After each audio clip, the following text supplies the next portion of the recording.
Hello and welcome to Caring for Me, Caring for You, a thought and a prayer for the week.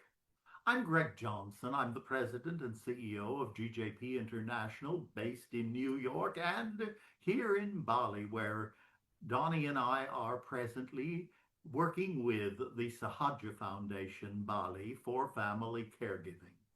It's an absolute joy to be with all of you. And this morning, I'm recording this in the morning.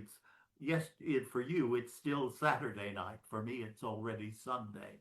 And it's in the morning that I'm recording it, looking out onto some very beautiful, beautiful gardens, but it's too sunny to record outside. So I decided to bring some of the orchids inside and a new painting that I purchased on this trip. Today, I'm going to do something that's slightly different, but it's something that I've been requested to do by many of my friends in the world of 12-step program. I have been privileged to be part for many decades of Alcoholics Anonymous, and there is a writing that I often am asked to read at anniversary meetings at special times. It's a writing that is entitled AA and the Higher Power.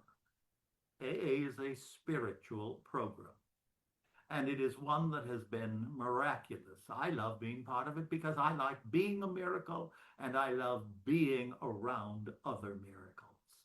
But this particular writing was done by a very well-known judge in the 1930s at the fourth gala dinner for AA in Chicago. So this was a member of Alcoholics Anonymous, and this was a writing that he did. If you Google it, it will be AA and the Higher Power or Why We Were Chosen.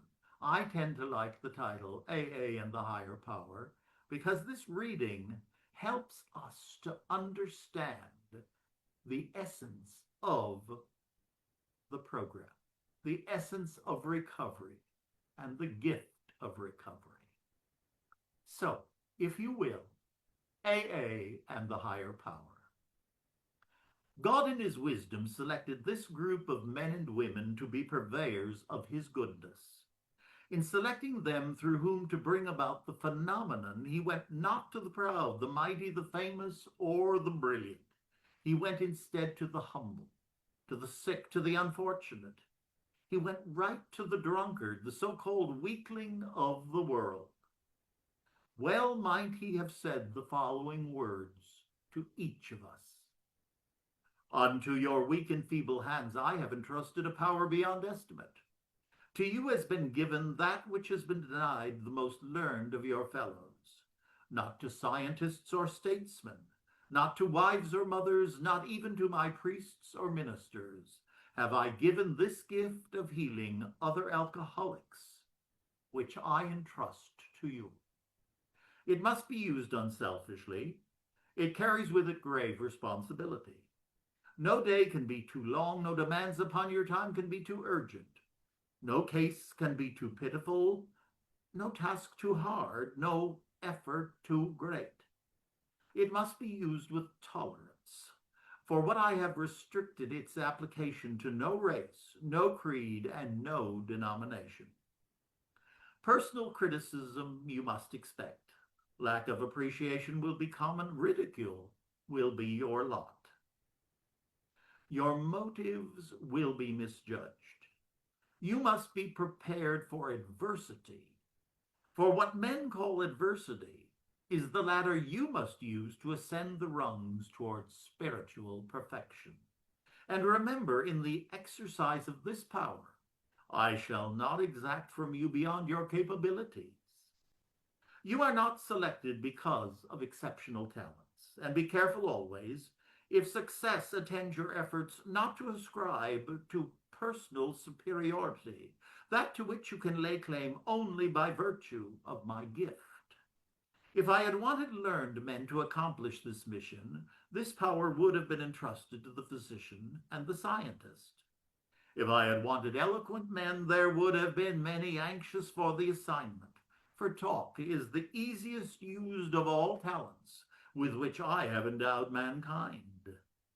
If I had wanted scholarly men, the world is filled with better qualified men than you who would be available.